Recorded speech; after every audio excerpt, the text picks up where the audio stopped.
Hello and कैसे आप सब लोग। मैं हूं आशीष और आप देख रहे हो बायोलॉजी वाला। मैं आपके लिए लेकर के आया हूं नई वीडियो जिसमें कि हम पढ़ेंगे जेनेटिक्स वाला पोर्शन। इससे पहले हमने प्रिंसिपल ऑफ इनहेरिटेंस वेरिएशन वाले चैप्टर की 2 वीडियो कवर किए हैं जिसमें कि हमने शुरुआती टॉपिक को कवर किया है। उनके लिंक आपको डिस्क्रिप्शन में मिल जाएंगे, वहां से जाकर आप देख सकते हैं। पहले वाले चैप्टर्स भी आपको वहां मिल जाएंगे। साथ ही साथ अगर आपको 11th का सिलेबस पढ़ना है तो उसकी प्लेलिस्ट भी मैंने डिस्क्रिप्शन में डाल दी है। और इसी चैनल पर आपको क्वेश्चंस की वीडियो जो कि नीट के लिए बहुत इंपॉर्टेंट है उनकी वीडियो लगातार मिलती रहेंगी। आपको यहाँ पर जो पढ़ाया जा रहा है वो असली है, वो जो नीट में आता है वो पढ़ाया जा रहा है। आपको बहकाया नहीं जा रहा है, आपको ऐसा कुछ नहीं पढ़ाया जा रहा है जो पेपर में नहीं आता है। बस आप सपोर्ट कीजिएगा, लगातार मेरे साथ बने रहना और आपको पूरा कोर्स यहाँ पर कवर कराया जाएगा। तो आज की बात शुरू होगी टेस्ट से। करते हैं आज की वीडियो को शुरू। ये है हमारा आज का टॉपिक।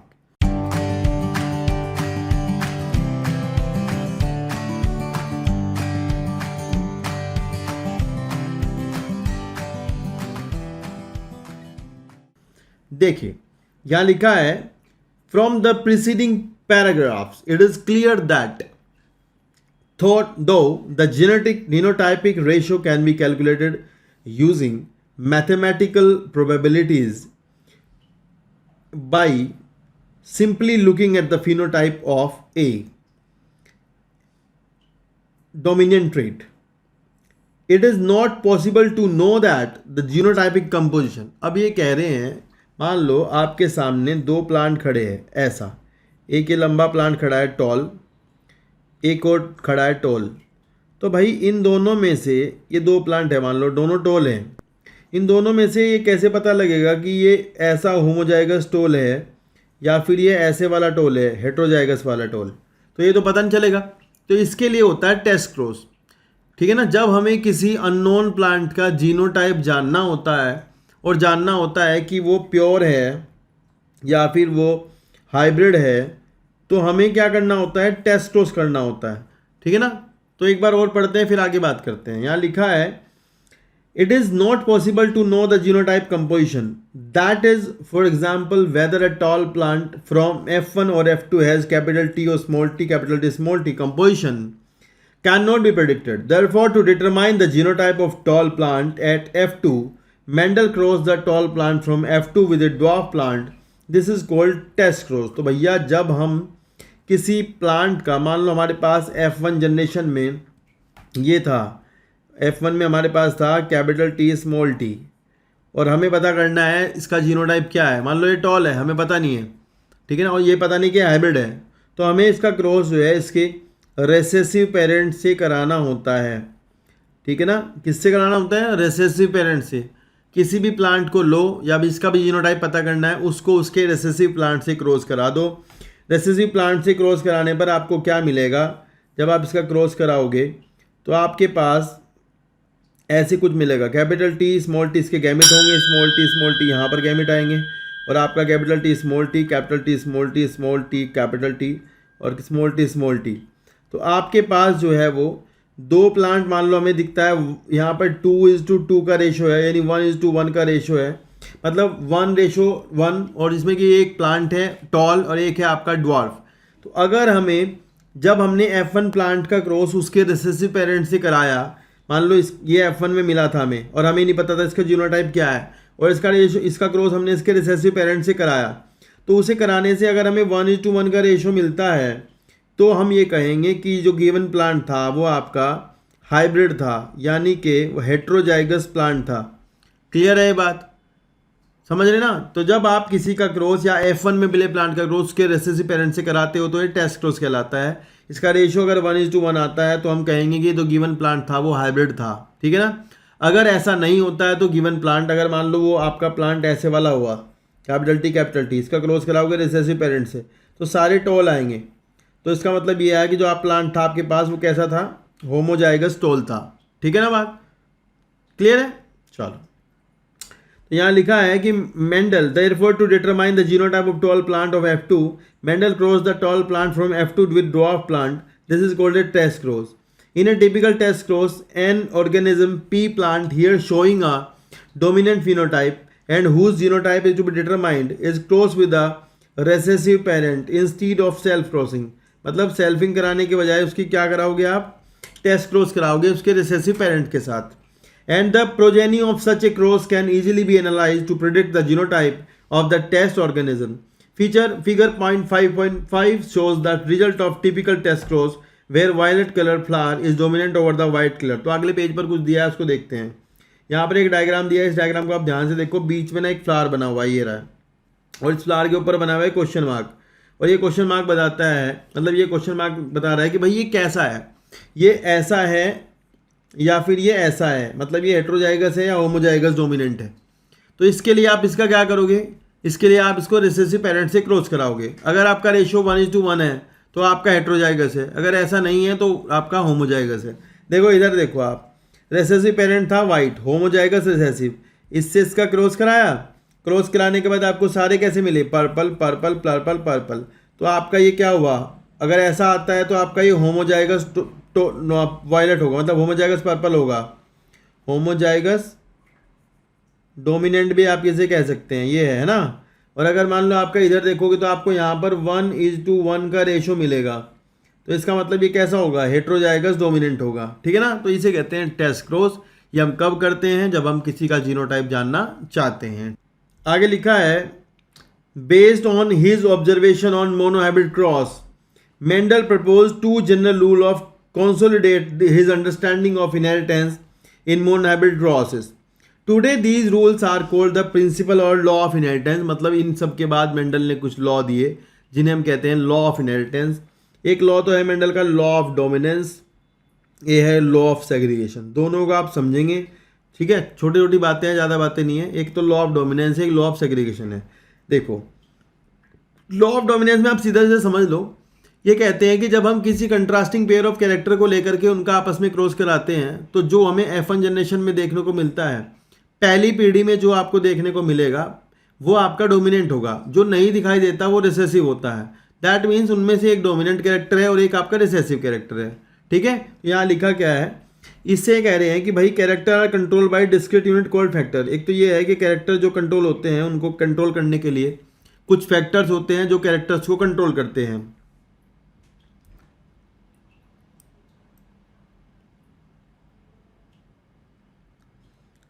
फिर लिखा है फैक्टर अकर इन पेयर्स. दूसरा है फैक्टर किस में होते हैं, पेयर में होते हैं. ये हमने पहली वाली वीडियोस में बात की हुई है कि फैक्टर मेंडल ने मतलब ये बता दिया बाद में कि भाई फैक्टर एक तो पेयर में होते हैं और किसी भी कैरेक्टर को कंट्रोल करने के लिए क्या होते हैं, कुछ फैक्टर्स होते हैं. वो pair in A dissimilar pair of factor one member is the pair dominate other. ठीक है, मतलब एक डिसिमिलर पेयर, मतलब अगर कैपिटल टी स्मॉल टी है फैक्टर तो उसमें कैपिटल टी डोमिनेट करता है स्मॉल टी के ऊपर. इसका मतलब ये नहीं है कि कैपिटल टी चढ़ के उसके ऊपर बैठ जाता है. इसका मतलब ये है कि कैपिटल टी जीन फंक्शनल है और स्मॉल टी जीन जो है वो फंक्शनल नहीं है. ठीक है ना बात. तो लॉ ऑफ डोमिनेंस में हम देखते हैं कि एक फैक्टर दूसरे फैक्टर पर डोमिनेट करता है और वो जो है मतलब फंक्शनल जीन है और एक जीन फंक्शनल नहीं है. तो इसे हम कहते हैं लॉ ऑफ डोमिनेंस, जिसमें से F1 जनरेशन में आपको एक कैरेक्टर दो कंट्रास्टिंग कैरेक्टर में से दिखाई देता है. यहाँ लिख के भी बताया कि भैया एक डोमिनेंट है और एक है रिसेसिव. आगे लिखा है the law of dominance is used to explain the expression of only one of the parental character in a monohybrid cross in the F1 and the expression of both in the F2. मतलब F1 generation में आपको केवल एक character दिखाई दिया था parental वाला, और आपको F2 में दोनों दिखाई दिए हैं पेरेंटल वाले दोनों. It also explain the proportion 3:1 obtain at the F2. तो हमने देखा भी था पहले लास्ट वीडियो में कि भैया हमें जो मिलता है वो 3:1 का फिनोटाइपिक एक्सप्रेशन मिलता है F2 जनरेशन में. ठीक है. चलिए नेक्स्ट है लॉ ऑफ सेग्रीगेशन. इसको आप दोबारा ध्यान से समझने की कोशिश करना, मैं जो बताऊंगा. देखो लॉ ऑफ सेग्रीगेशन ये कहता है कि हमें F1 जनरेशन में ये मिला था कैपिटल टी स्मॉल टी, ये हमें कहाँ मिला था, F1 जनरेशन में. और इसके अंदर हम बोल रहे थे कि टॉल प्लांट है और हमें पता भी नहीं था कि इसके अंदर रिसेसिव वाला कुछ है. ठीक है. तो अभी क्या है, अगर आप इस टॉल प्लांट की जो F1 में मिला है, अगर आप इसकी सेल्फिंग कराते हो आपस में, सेल्फिंग कराने पर आपको यहाँ पर capital T small T capital T small T and small T, that means आपको यहाँ डॉर्फ भी मिले, जो कि डॉर्फ आपको F1 में दिखाई नहीं दे रहे थे, वो अब आपको यहाँ पर दिखाई दे रहे हैं F2 जनरेशन में. क्लियर है बात. जब आपने F1 की सेल्फिंग कराई तो यहाँ पर समझने वाली बात ये है, ये कह रहे हैं कि ना जो फैक्टर्स हैं वो यहाँ पर एक साथ में थे, डोमिनेंट वाला फैक्टर भी उसके साथ था, रिसेसिव वाला भी, पर रिसेसिव वाला यहाँ पर कुछ कर नहीं पा रहा था। जब वो वापस से पेयर में आया तो उसने अपना काम दिखाया और वो कैरेक्टर शो किया ड्वार्फ वाला, ठीक है। और ये कह रहे हैं कि फैक्टर जो है वो एक दूसरे से इतने अलग हैं कि वो एक साथ में रहते हुए भी, यहाँ पर F1 जनरेशन थी तब तो वो एक साथ में थे, कह रहे वो एक साथ में रहते हुए भी एक दूसरे से नहीं मिले, मिक्स नहीं होते हैं वो। They will separate, they will segregate independently, वो इंडिपेंडेंटली सेग्रीगेट हुए, अलग अलग सेग्रीगेट हुए। दैट मीन्स इसके पास दो फैक्टर थे, एक कैपिटल टी वाला था वो अलग गैमेट में गया, स्मॉल टी वाला अलग गैमेट में गया, इसका भी कैपिटल टी अलग गैमेट में गया, इसका स्मॉल टी अलग गैमेट में गया, और फिर जब इसका स्मॉल टी और इसका स्मॉल टी आपस में आए तो उन्होंने वापस से पेयर करके ड्वार्फनेस को शो कर दिया। समझ आई बात? दैट मीन्स जो फैक्टर्स होते हैं वो सेपरेट होते हैं, अलग अलग होते हैं और वो मिक्स नहीं होते। तो यहाँ पर हम ये भी कहते हैं इसको लॉ ऑफ सेग्रीगेशन को law of purity of gametes भी कहा जाता है, law of purity of gametes भी से कहते हैं और लॉ ऑफ सेग्रीगेशन भी से कहते हैं, ठीक है ना। चलो पढ़ते हैं, लिखा क्या है यहाँ, लिखा है कि this law is based on the fact that the allele do not show any blending. भाई ये ध्यान रखना है कि जो एलील्स हैं, जो आपके दो एलील हैं, जैसे ये कैपिटल टी है, ये स्मॉल टी है, मतलब एक क्रोमोसोम पर कैपिटल टी है, दूसरे पर स्मॉल टी है, तो ये आपस में मिक्स नहीं होते। भले ही मेंडल को क्रोमोसोम के बारे में नहीं आइडिया था, भले ही मेंडल को क्रोमोसोम का कुछ पता नहीं था, पर भैया मेंडल जो थे वो ये कह रहे थे कि भाई फिर भी, मतलब उन्होंने फिर भी बता दिया था कि वो पेयर में होते हैं, बिना क्रोमोसोम का पता हुए भी मेंडल ने बता दिया कि वो पेयर में होते हैं। आप समझ रहे हैं कितनी बड़ी बात है। और उन्होंने कहा कि ये ब्लेंड भी नहीं करते और ये मिक्स भी नहीं होते, मिक्सिंग भी नहीं होती इनकी। तो यहाँ लिखा है this law is based on the fact that the allele do not show any blending and that both the characters are recovered as such in the F2 generation. यानी F2 में आपको दोनों मिले, डोमिनेंट भी और रिसेसिव भी। Though one of these is not seen in the F1 stage, though the parents contain two allele during gamete formation, the factor or allele of a pair are segregate from each other। जैसे 50% gamete तो capital T वाले बने, 50% gamete जो है वो small T वाले बने। The factor or allele of a pair segregate from each other such that the gamete receive only one of the two factor। Of course, a homozygous parent produce all gametes that are similar। मतलब अगर homozygous हो तो capital T capital T capital T बनेगा।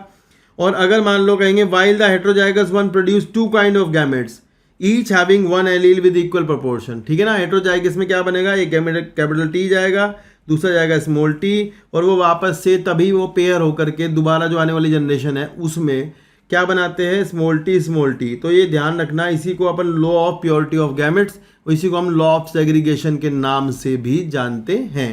ठीक है ना। चलिए आगे है इनकम्प्लीट डोमिनेंस। तो अब यहाँ पर मोनोहाइब्रिड क्रॉस पर आधारित, मोनोहाइब्रिड क्रॉस पर आधारित कुछ नॉन मेंडेलियन इनहेरिटेंस को पढ़ाया गया है। जो अब आप पढ़ोगे थोड़ी देर के लिए वो आपकी नॉन मेंडेलियन इनहेरिटेंस है, मेंडल की तरह से काम नहीं करती है। दूसरा, यहाँ पर जो इंटरेक्शंस आप पढ़ोगे वो एक तो इंटर एलिलिक इंटरेक्शंस हैं, एक तो इंट्राजेनिक मतलब एक ही जीन के दो एलील के बीच में, और इंटर एलिलिक, ये जरूर ध्यान रखना आप। इंटर एलिलिक और इंट्राजेनिक जीन इंटरेक्शंस के कारण ये जो होगा वो आप पढ़ रहे हो। इससे पहले भी आप यही पढ़ रहे थे, एक ही जीन के दो, इंट्राजेनिक मतलब एक ही जीन, और इंटरजेन एलिलिक दो एलील के बीच में जो इंटरेक्शन करने से कैरेक्टर्स पैदा होते हैं उसके बारे में आप पढ़ रहे थे। ठीक है ना। तो उनमें से अभी हम पढ़ रहे हैं कि इनकम्प्लीट डोमिनेंस। पढ़ने से पहले हम इसको समझ लेते थोड़ा सा। देखो ऐसा सीन है, यहाँ पर समझते हैं, मान लो एक ए कंपाउंड है, कोई कलर प्रोड्यूसिंग कंपाउंड है ए, जो कि कलर बनाता है। ये ए कलर बनाने वाला सब्सटेंस, मैं इसको लिख देता हूँ, कोई सब्सटेंस है ये सब्सटेंस आपका, इस पर कोई जीन काम करती है कैपिटल आर, मान लो कैपिटल आर जीन या कोई एलील एक एंजाइम बनाता है। आपको पता है ना कोई जीन क्या बनाती है, एंजाइम, और जीन की प्रोडक्ट है जो एंजाइम है, वो एंजाइम इसके ऊपर काम करता है ए सब्सटेंस के, और ये इसको एक कलर में बदल देता है। ठीक है, कोई कलर बनाता है यहाँ पर। ठीक है, चलिए अब मान लो अगर हम कहें यहाँ दो एलील मौजूद हैं कैपिटल आर, तो यहाँ पर जो कलर आ रहा है वो आ रहा है रेड, पर अगर इसी सेम सब्सटेंस के ऊपर एक एलील काम करे तो कलर आ रहा है पिंक। तो इसका मतलब आप समझो क्या हुआ, इसका मतलब ये हुआ है कि जो आपका कैपिटल आर है वो डोमिनेंट एलील है। डोमिनेंट का मतलब सीधा सीधा आप समझ लो फंक्शनल एलील है, काम करता है। तो ये कैपिटल आर एलील जो फंक्शनल है, काम करने वाला, यहाँ पर ये एक है, यहाँ पर दो है। तो जब दो एलील थे तब ज़्यादा कलर बन रहा था और कलर आ रहा था रेड कलर का। पर जब एक ही एलील है तो कलर आ रहा है पिंक। तो भैया ये बिल्कुल नहीं समझना है आपको कि स्मॉल आर एलील ने भी कुछ काम किया है और उसने वाइट कलर बनाया होगा और वाइट और रेड मिलके पिंक हो गया होगा। नहीं, ये नहीं होता। आपने अभी पढ़ा है कि ब्लेंडिंग नहीं होती है, यहाँ मिक्सिंग नहीं होती, ब्लेंडिंग का कोई रोल नहीं है। तो पिंक जो है वो आप ऐसे समझ लो वो लाइट रेड है, हल्का लाल है। पिंक भी क्या है, हल्का रंग का लाल रंग है। पिंक तो लाल ही होगा ना, हल्का। तो ये ध्यान रखना होगा, ब्लेंडिंग नहीं हुई है। इसको ये कह सकते हैं कि जितनी ज़्यादा डोमिनेंट जीन होंगी कैरेक्टर उतना आएगा। तो इसको अपन ये भी कह सकते हैं कि ये जो है क्वांटिटेटिव इनहेरिटेंस है। क्या है? क्वांटिटेटिव इनहेरिटेंस, जो कि जीन की क्वांटिटी पर डिपेंड कर रही है कि कैरेक्टर कैसा है।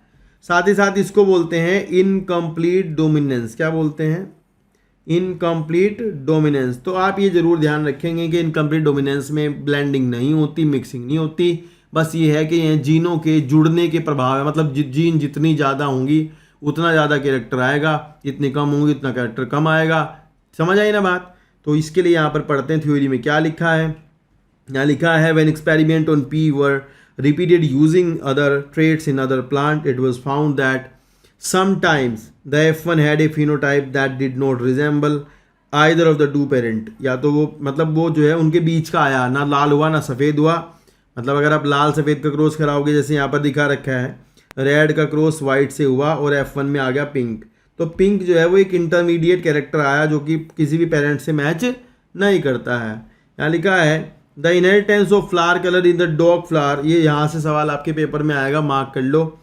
स्नैपड्रैगन एंटीराइनम डॉग फ्लावर, इसमें आपने देखा कि एक रेड कलर के फ्लावर का क्रॉस वाइट से कराने पर F1 में आपको पिंक कलर के फ्लावर देखने को मिले। क्लियर है बात? एक एग्जांपल यहाँ और लिख लो अगर आपको नोट करना हो तो। यहाँ ये 4 o'clock प्लांट मिराबिलिस जलापा,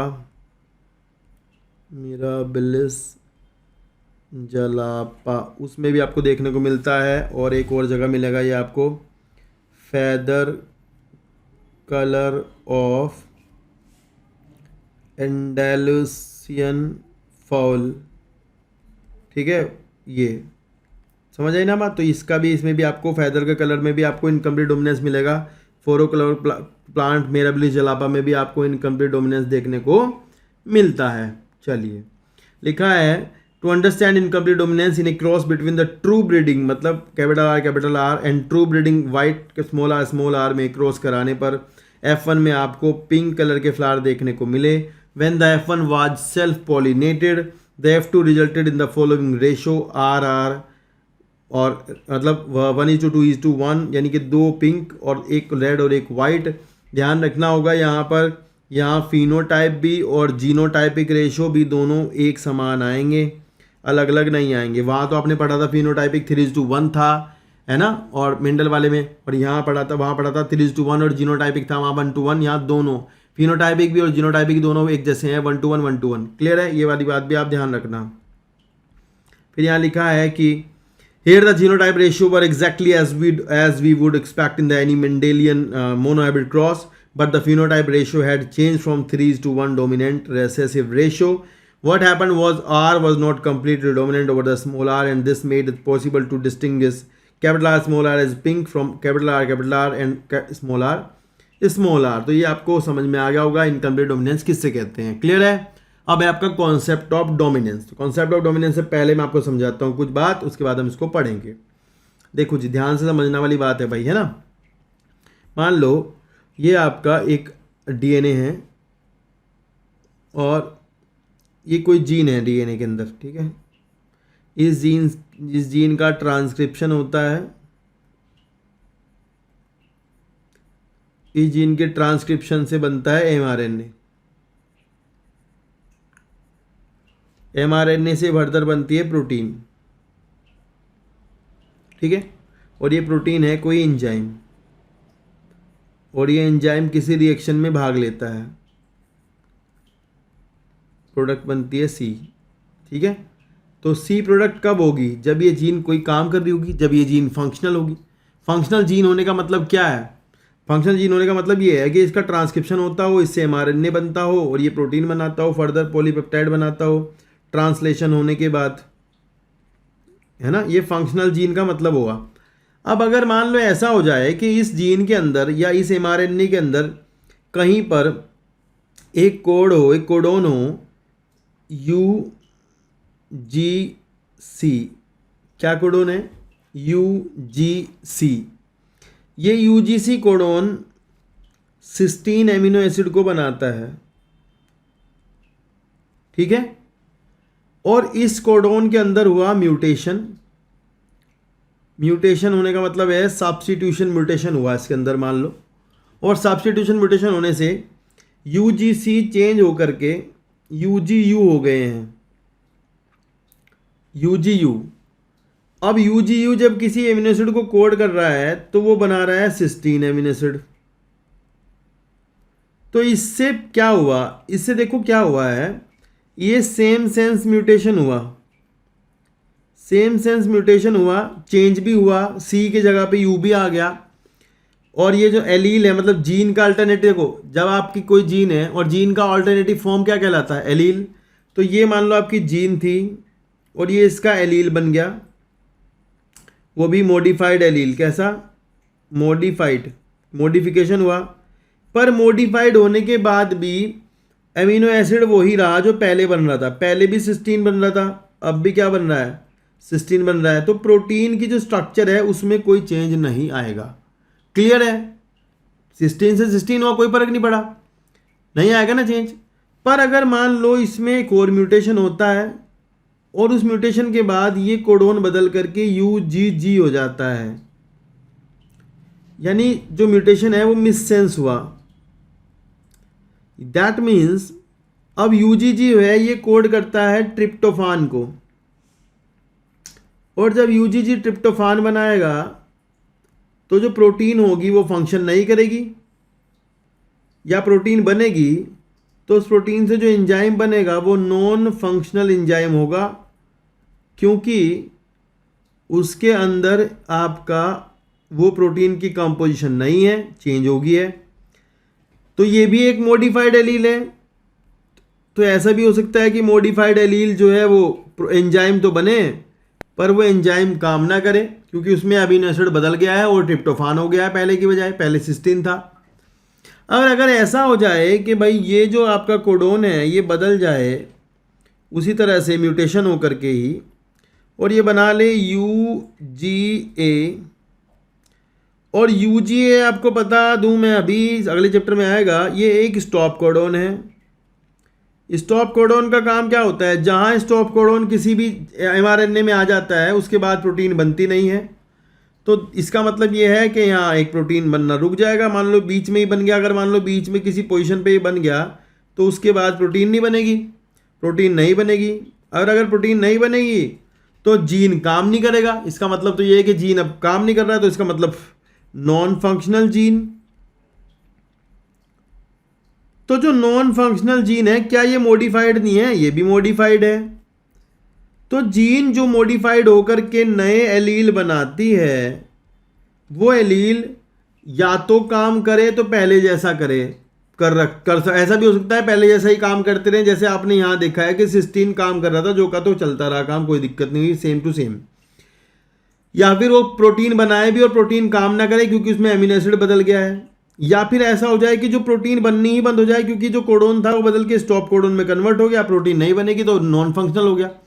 तो ये दोनों ही केस में ये भी आपका रिसेसिव एलील बनेगा। भाई किसी जो ओरिजिनल एलील थी उसी में चेंज हुआ है ना, उसी जीन में चेंज हुआ है, उसी से पैदा हुआ है रिसेसिव एलील, और ये भी रिसेसिव हो गया। जब काम ही नहीं हो रहा है, काम गलत हो रहा है, तो फंक्शन कैसा हो गया? रिसेसिव। तो एक्चुअली जो फंक्शनल जीन है ना वो डोमिनेंट एलील कहलाते हैं, और जो आपके नॉन फंक्शनल है वो रिसेसिव कहलाते हैं। तो ओरिजिनल जीन में ही परिवर्तन होने से ही आपके फंक्शनल और नॉन फंक्शनल एलील बनते हैं। ओरिजिनल में ही चेंज होने से ऐसा होता है कि फंक्शनल और नॉन फंक्शनल एलील पैदा होते हैं। समझ आई मेरी बात? मॉडिफाइड एलील क्या होता है, मॉडिफिकेशन के बाद फंक्शनल, रिसेसिव, डोमिनेंट, ये क्या होता है, ये मैंने आपको समझाया है। अब हम पढ़ते हैं क्या लिखा है। यहाँ लिखा है explanation of the concept of the dominance. लिखा है कि what exactly is dominance, why are some allele dominant and some recessive. To tackle this problem, this question, we must understand what a gene does. तो मतलब समझो कि gene करता क्या है। लिखा है every gene as you know by now contain the information to express a particular trait in a diploid organism. There are 2 copies of each gene that is as pair of the allele. मतलब एक gene के कितने allele हैं एक organism में? एक gene के एक ऑर्गेनिज्म में 2 एलील है। Now these 2 allele need not always be identical. दोनों एक दूसरे के आइडेंटिकल नहीं होंगे। As in heterozygote, one of them may be different from due to some change that it has undergone about in you will read in the further and in the next chapter। ये करेगी आप अगले chapter में पढ़ोगे किसी भी gene में change कैसे आते हैं। तो किसी भी जीन में चेंज म्यूटेशन से आते हैं। जब उसका डीएनए चेंज हो जाएगा, उसमें कोई म्यूटेशन हो जाएगा, परिवर्तन हो जाएगा, जिससे कि जीन का फंक्शन बदल जाएगा, तो उससे ऑल्टरनेटिव फॉर्म्स पैदा होती हैं। एक पॉपुलेशन में कितनी भी ऑल्टरनेटिव फॉर्म पैदा हो सकती है म्यूटेशन से या फिर क्रॉसिंग से या क्रॉसिंग ओवर से। एंड लिखा है which modify the information that particular allele contain. मतलब एक नए एलील में जो इन्फॉर्मेशन थी या पहले वाले में जो थी उसको क्या कर दिया गया, मॉडिफाई कर दिया गया, चेंज कर दिया गया। Let us take an example of gene that contain the information for producing an enzyme. एक एंजाइम को बनाने वाली एक जीन का उदाहरण लें। Now there are 2 copies of this gene, the 2 allele form let us assume is it more common that the normal allele produce the normal enzyme that is needed for the transformation of a substrate. जैसे मैंने बताया कि एक substrate को convert करके कुछ बनाता है तो उसके लिए मुझे एक नॉर्मल एंजाइम की ज़रूरत होती है। नॉर्मल एंजाइम बना रही है कोई जीन फंक्शन करके।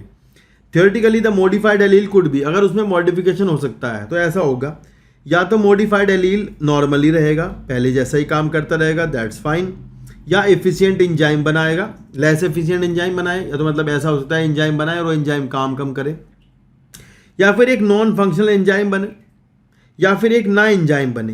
तो 3 देखो ये दोनों ही केस रिसेसिव हुए क्योंकि इनमें काम नहीं हो रहा है, तो रिसेसिव एलील हो गया।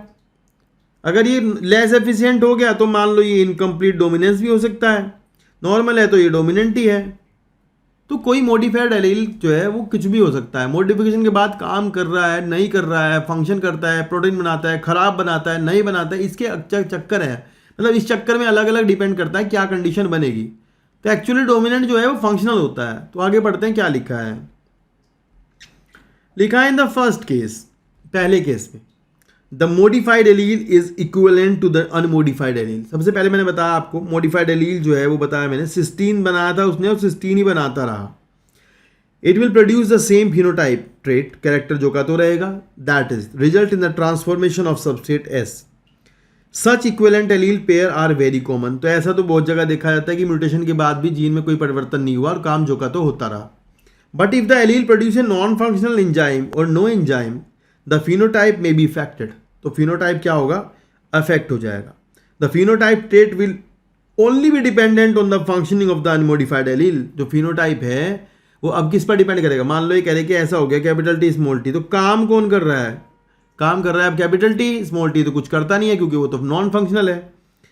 तो ये कह रहे कि भाई ऐसे केस में फिनोटाइप जो है वो डिपेंड करेगा केवल अनमोडिफाइड एलील पे जिसमें मॉडिफिकेशन नहीं हुआ, या फिर मॉडिफिकेशन होने के बाद भी वो जो का तो काम करता है उस पर।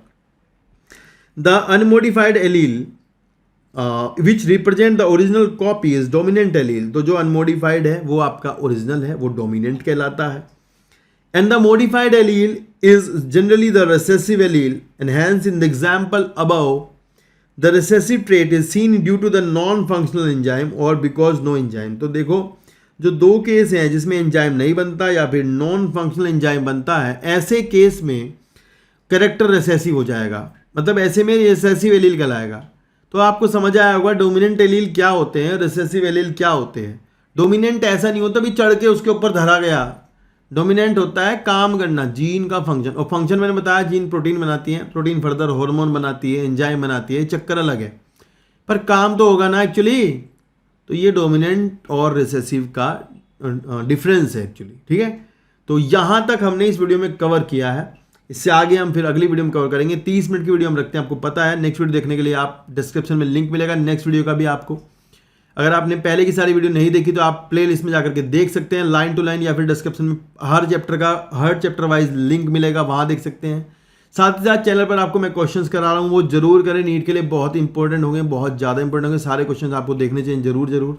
और आपको लगातार पूरा कोर्स इस चैनल पर कवर कराऊंगा मैं आपको। मेरे साथ बस बने रहना, सपोर्ट करना, शेयर करना, लाइक करना, कमेंट करना, सब करना और आगे बढ़ाना, और तुम भी आगे बढ़ना। थैंक यू सो मच पूरा देखने के लिए। टेक केयर, मिलते हैं नई वीडियो में।